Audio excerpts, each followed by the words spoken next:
आज हम बात कर रहे हैं CITS की WCS। तो यहाँ पे सबसे पहले हमारे को क्वेश्चन दे रखा है 25 इंटू 1.5 प्लस 2.5 डिवाइड 18। तो इसको हम क्या करना है, सॉल्व करना है, जिसको हमको दशमलव के 4 स्थानों तक ही जाना है। तो इसको हम सबसे पहले बोर्ड मास से ही करेंगे। बोर्ड मास का क्या होता है कि सबसे पहले डिवाइड और मल्टीप्लाई, फिर प्लस माइनस दोनों। तो इन दोनों को जब हम 2.5 को हम जब 18 से डिवाइड करेंगे तो ये आ जाता है 0.1388। तो इसके बाद हम 25 इंटू 1.5 को मल्टीप्लाई करेंगे तो ये आ जाएगा 37.5। तो इसके बाद हमको क्या करना है, प्लस का निशान है तो दोनों को हम ऐड कर देंगे। दोनों को हम ऐड करेंगे तो हमारा आ जाएगा 37.6388, यानी कि ऑप्शन नंबर 2 हमारा करेक्ट आंसर है। इसके बाद नेक्स्ट क्वेश्चन में दिखाई गई आकृति में लिंक तंत्र मैकेनिज्म में स्वतंत्रता फ्रीडम की डिग्री क्या होगी। तो सबसे पहले इसमें हम देखते हैं लिंक और जॉइंट कितने होते हैं। जो लिंक है वो जैसे ये हमारा एक लिंक हो गया, ये हमारा दूसरा लिंक हो गया, ये हमारा तीसरा लिंक हो गया। तो इन दोनों को जो ये जोड़ेगा, तो इन दोनों को यदि जोड़ेगा तो यहाँ पे भी तो एक लिंक आ जाएगा। तो इसी प्रकार टोटल कितने लिंक काउंट हो रहे हैं, इसमें 4 लिंक काउंट हो रहे हैं। और जॉइंट की बात करें तो 1 जॉइंट, 2 जॉइंट, 3 जॉइंट और 4 जॉइंट। तो इसमें जॉइंट भी कितने आ रहे हैं हमारे पास, टोटल 4 जॉइंट आ रहे हैं। 4 ही जॉइंट आ रहे हैं और 4 ही लिंक आ रहे हैं।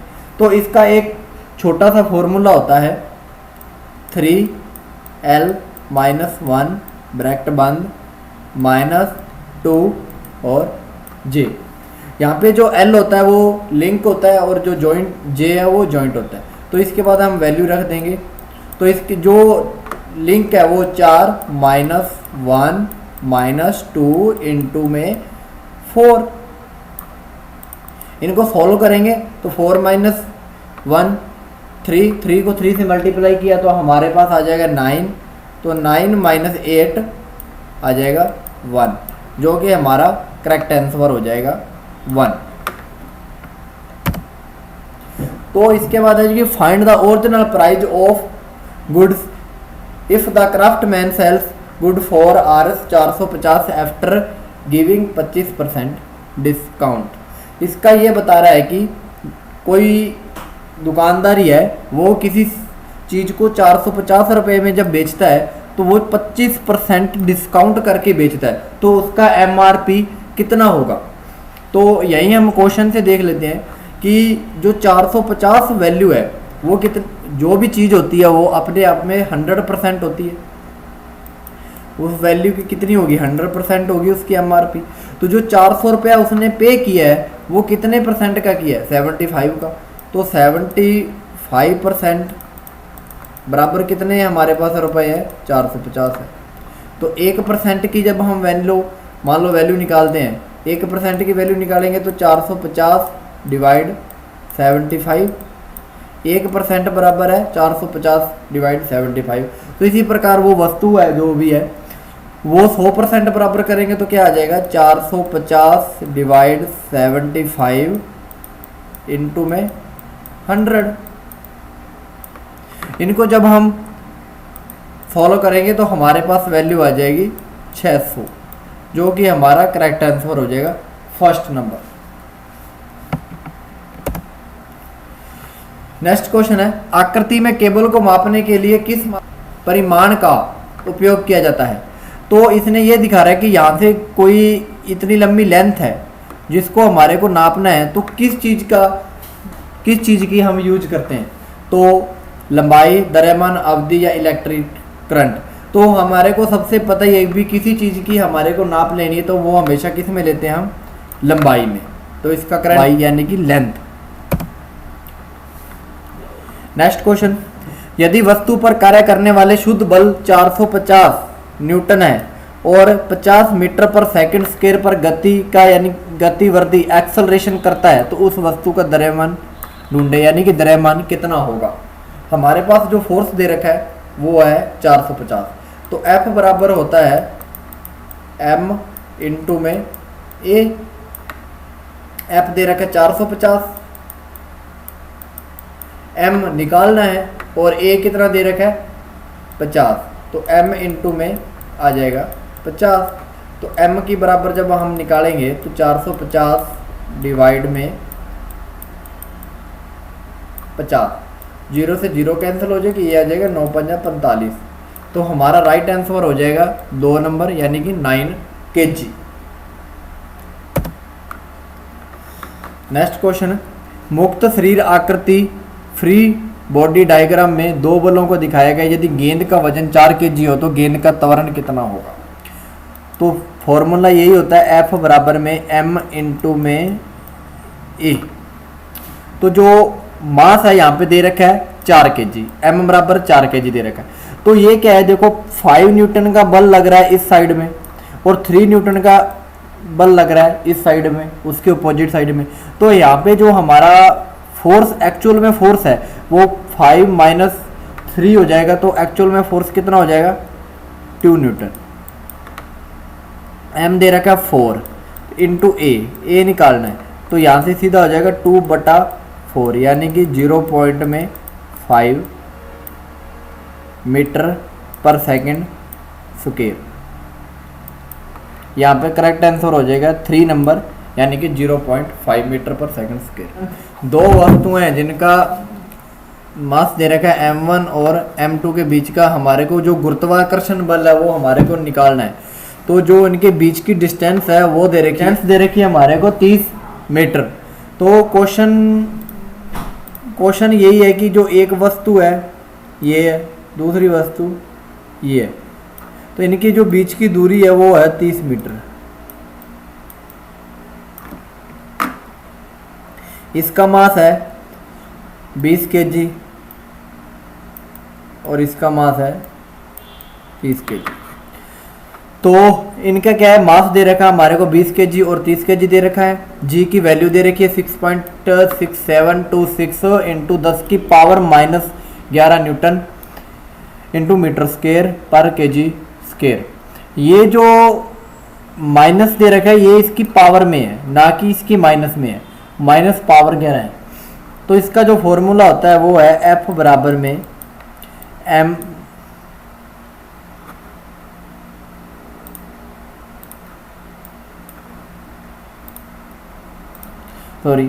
इसका जो फॉर्मूला होता है वो F बराबर G इंटू m1 इंटू में m2 डिवाइड में r स्क्वायर, जो इनके बीच की दूरी होती है।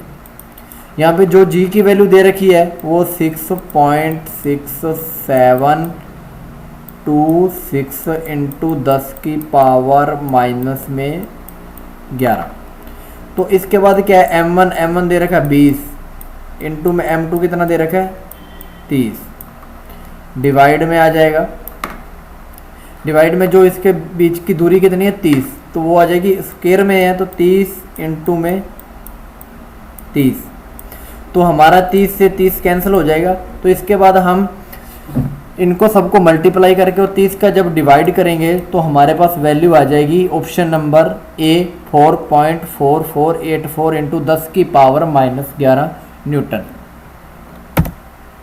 तो नेक्स्ट क्वेश्चन दे रखा है कि इमारत के ऊपर स्थित ऊर्जा 70 जूल है, तो बिंदु ए और बी पर स्थिति ऊर्जा ज्ञात कीजिए। यानी कि ये दे रखी है पोटेंशियल एनर्जी का फॉर्मूला होता है mgh, जो हमारे को ऊपर वैल्यू दे रखी है और इसकी नीचे ज्ञात करनी है कौन से ए पॉइंट पे और बी पॉइंट में। तो जो h की वैल्यू है वो तो हमारी कितनी यहीं पे तो ज्ञात करनी है, h की वैल्यू 0 है, ठीक है। तो हम किसी भी संख्या को इसके बाद जो mg है इसको हम जब 0 से मल्टीप्लाई करेंगे तो क्या आ जाएगा हमारे पास 0 जूल। Option number 3 0 joule.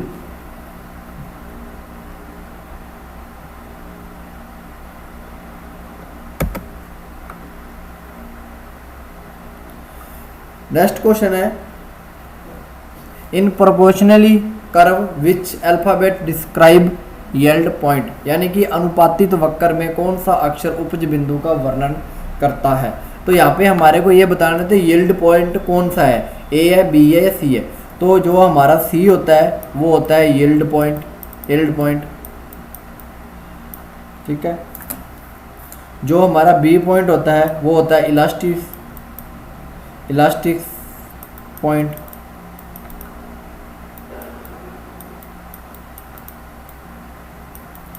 और जो हमारा सी पॉइंट होता है वो होता है प्रोपोर्शनल पॉइंट, PROPORTINAL,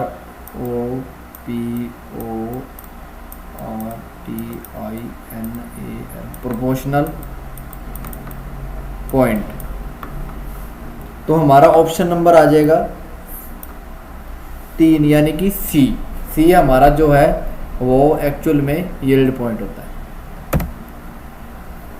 इसके बाद हमारे को ये बताना है कि यहाँ पे एक पहिया दे रखा और एक दूरी दे रखी है, तो इनका हमारे को VR यानी कि वेलोसिटी रेशो बताना है। तो इनका जो वेलोसिटी रेशो है वो क्या होता है, d1/d2 यानी कि ड्राइव और ड्रीवन। तो d1 का डायमीटर कितना दे रखा है 500, तो और इसका d2 कितना दे रखा है 250। तो इसके बाद जब इसको हम भाग करेंगे तो कितना आ जाएगा, 250 को भी आ जाएगा हमारा 2। तो इसका वेग अनुपात यानी कि कितना आ जाएगा 2, ऑप्शन नंबर 2।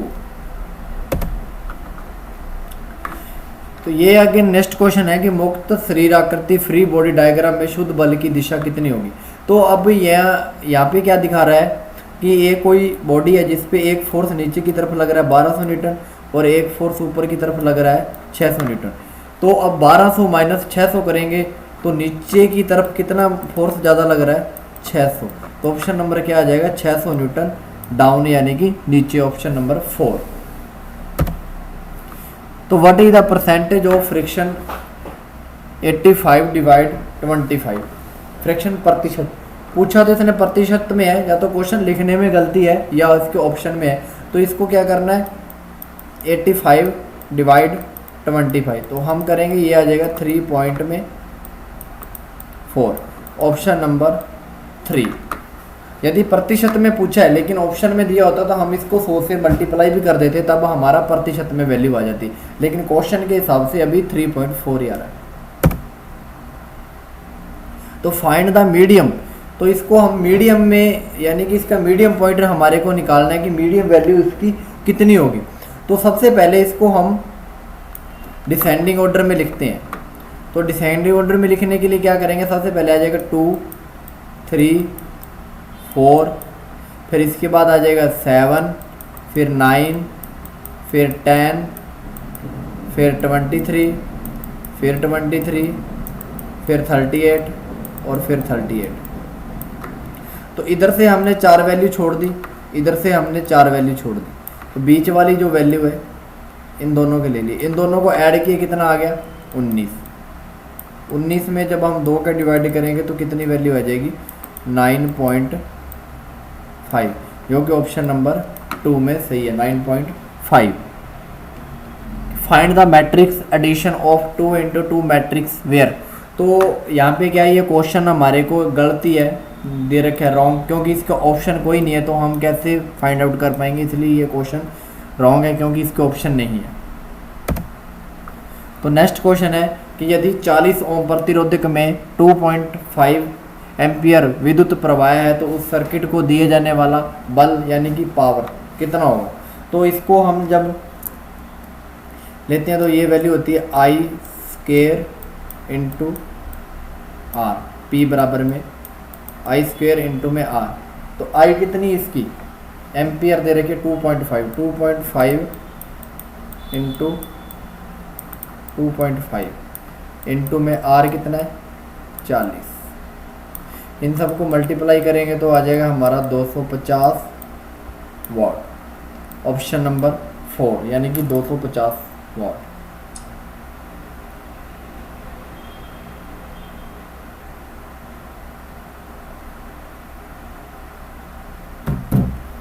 नेक्स्ट क्वेश्चन है कि सही कथन का चुनाव करना है। सही कथन का चुनाव है कि एक ऑप्शन एक में दे रखे 1 माइक्रोन बराबर में 0.01 mm, तो ये ऑप्शन नंबर रॉन्ग। 1 माइक्रोन बराबर 0.0111 mm, तो SI की जो यूनिट होती है वो क्या बता रहा है, सेल्सियस। तो ये SI में तापमान की यूनिट सेल्सियस नहीं होती, तो ये हमारा ऑप्शन नंबर रॉन्ग आ जाएगा। तो थर्ड में क्या है कि 1 माइक्रोन बराबर 0.01 mm, ये सही है। तो SI की यूनिट टेम्परेचर क्या होती है, SI यूनिट में क्या होता है, केल्विन, तो ये हमारा ऑप्शन नंबर सही हो जाएगा कि जो 1 माइक्रोन बराबर 0.11 mm भी होता है और SI यूनिट में तापमान की यूनिट केल्विन ही होती है। आसपास के वातावरण में ध्वनि की गति का वस्तु की गति से अनुपात क्या होता है, ये होता है हमारे ऑप्शन नंबर 2 मैच नंबर। माप में त्रुटि को परिभाषित किया गया है, उपकरण पढ़ने, सही पढ़ने, एनालॉग पैमाने में ढूंढने में, पढ़ने में लंबन त्रुटि, तो इसको क्या बोलते हैं, इसमें ऑप्शन नंबर आ जाएगा ए ग्रॉस एरर, यानी कि कुल त्रुटि। नेक्स्ट क्वेश्चन, किसी भी गोलाकार पथ में चलने वाली किसी भी चीज को एक केंद्रगामी बल द्वारा किया जाना चाहिए तो वस्तु का परपेंडिकुलर, ऑप्शन नंबर 4 परपेंडिकुलर होता है, क्योंकि ये देखो एक क्या है, गोलाकार पथ होता है, तो किसी भी गोलाकार पथ में चलने वाली किसी भी एक गामी द्वारा बल द्वारा किए जाने वाला, तो ये मान लो वस्तु इधर चल रही, तो इसके क्या है, इसकी क्या होती है, वो हमेशा लंबवती होती है, 90 डिग्री पे होती है, ना कि ये इसके चल रहा है तो जो फोर्स लग रहा है वो क्या, इसके लंबवती है। किसी भी वस्तु का ज्यामितीय केंद्र के रूप में परिभाषित किया जाता है तो सेंटर ऑफ ग्रेविटी, गुरुत्वाकर्षण बल, तो हम किसी भी जो वस्तु का जो पॉइंट होता है, ज्योमेट्रिक सेंटर का, ऑब्जेक्ट का पॉइंट होता है, वो हमारा सेंटर ऑफ ग्रेविटी ही होता है, यानी कि गुरुत्वाकर्षण केंद्र बल। तो बाकी क्वेश्चन हम नेक्स्ट वीडियो में करेंगे।